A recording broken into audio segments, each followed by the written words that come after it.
Stoicism. Introduction.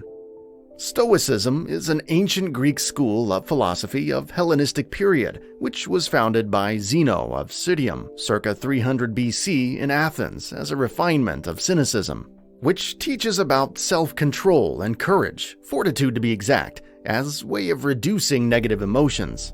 It's a philosophy of life that centers on positive emotions and helps individuals sharpen their morals of character. At any moment, in any situation, and at any stage of life, Stoicism provides guidelines for living well. It's a reminder to people of what is actually important, providing practical strategies to get more of what is valuable. Stoicism was created to be easy to understand, follow, and implement. Practicing Stoicism doesn't require learning an entirely new philosophical lexicon or meditating for hours a day. Instead, it offers an immediate, useful, and practical way to find peace and improve one's strengths of character. The leaders of Stoic philosophy came from very vast backgrounds, from one being a slave to another being an emperor. One was a merchant, one was a playwright. But what they all had in common was the philosophy that they all practiced. No matter whatever the work they were doing for the world, they focused mainly on what was in their control, their own thoughts, emotions, and beliefs. Some of the most renowned Stoics include Zeno, the founder of Stoicism, Rufus, Seneca, and many more. Seneca the Younger.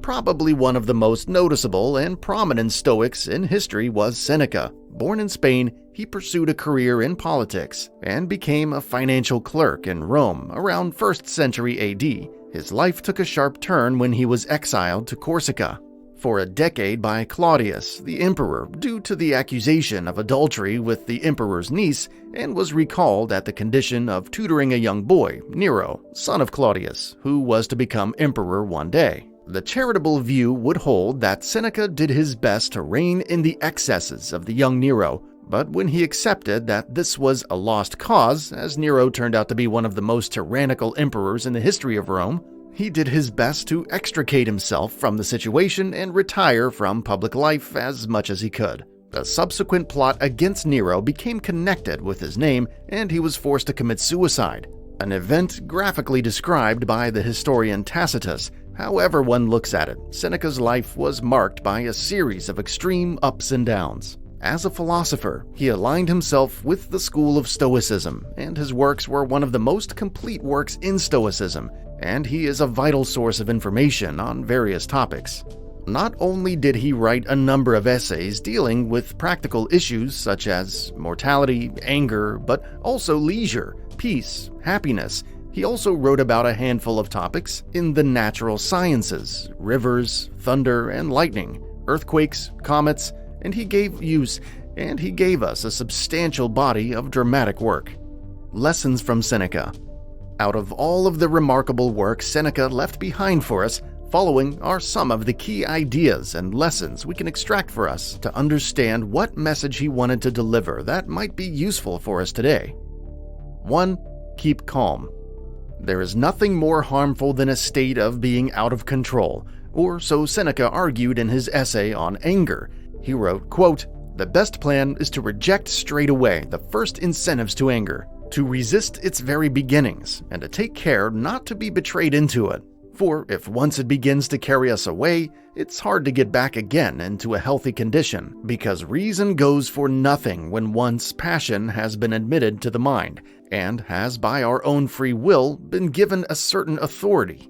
It will for the future do as much as it chooses, not only as much as you will allow it. The enemy, I repeat, must be met and driven back at the outermost frontier line, for when he has once entered the city and passed its gates, he will not allow his prisoners to set bounds to his victory." He knew very well how destructive anger could be, especially when it took control of someone with the power of life or death over others. Once it gets a hold on someone, there's honestly no point in reasoning with them. In a memorable image, Seneca compared it to being thrown off a tall building, hurtling towards the ground, unable to do anything about it. The problem is that reacting angrily to things can easily become a habit. The more often we're angry, the quicker we will be to anger in the future. Destructive emotions like anger, jealousy, or fear of others, he argued, undermine our social interactability. So, how to overcome these negative emotions? What Seneca taught was simple and reasonable. We just need to be a bit more tolerant towards each other, acknowledging that neither they nor we are perfect. 2. Learn to be content at one spot.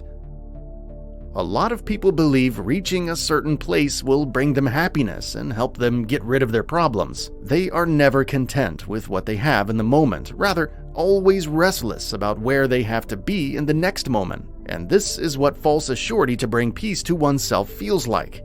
In reality, true happiness and peace resides in one's own self and heart, and how one perceives the world. As Seneca says, a plant that is moved too often can never grow, and the person you are matters more than where you decide to go. Why is it that we think that traveling, moving somewhere else, or running away from our problems will be helpful? We need to stop running. We need to face our problems head on. We need to change our inner minds and our inner souls. Changing the physical place or the climate won't do anything. 3. Seek your own applause. It is human nature to seek approval of others. Sometimes, in order to please others, we often overlook our own happiness and peace and lose our own identity along the way. No matter what we do, we can never please others 100% of the time. Hence, why we should always put our own satisfaction first, and then take others' opinions into consideration. We need to live a life according to our own personal code of ethics and morals. If we're doing something which, according to us, is morally correct and justified, then we shouldn't care who is on the same page or who isn't. We should remember what is wrong will always remain wrong, even if the whole world indulges in it. We need to do work that is personally meaningful to us. In times of confusion, one should remember these words by Seneca. Put aside the opinion of the world. It will always be wavering. 4. Learn from challenges. In Seneca's essay on providence, he responded to the ever-present problem of evil. Why do bad things happen to good people if the universe is organized in a providential way? As a Stoic, Seneca did believe that the universe was organized by a rational and providential power pervading all of nature. He argued that many of the things that people usually count as adversities ought instead to be seen as benefits.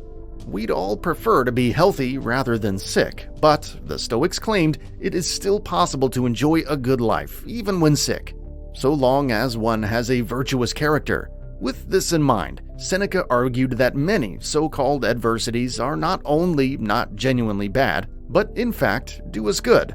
It is only through experiencing bad incidents that people get the chance to develop their characters. Admirable traits such as resilience, courage, and perseverance don't just appear out of nowhere. They're hard-won through the experience of misfortune. One must lose something in order to gain something. And if timely difficulties lead one to have such noble qualities, then nothing is really lost, but only gained. 5. Live modestly. Too many people, Seneca observed, waste a huge part of their lives in the pursuit of wealth that they'll never have the time to enjoy. Not only will they work tirelessly to acquire it, they'll then become anxious about losing it. The more they get, the more resentful they become. For such people, Seneca said, quote, although they have received much, they count it an injury that they did not receive more. The way out of all of this is easy, he argued. Be content with a simple and frugal way of life. Once the essentials are covered, there is no need to strive for anything further. While some people suffer genuine deprivation, a far greater number already have everything they need without fully realizing it, trapped, as they are, in a constant struggle to acquire more and more. While poverty certainly generates real anxieties, excessive wealth has its own problems too, and is equally best avoided.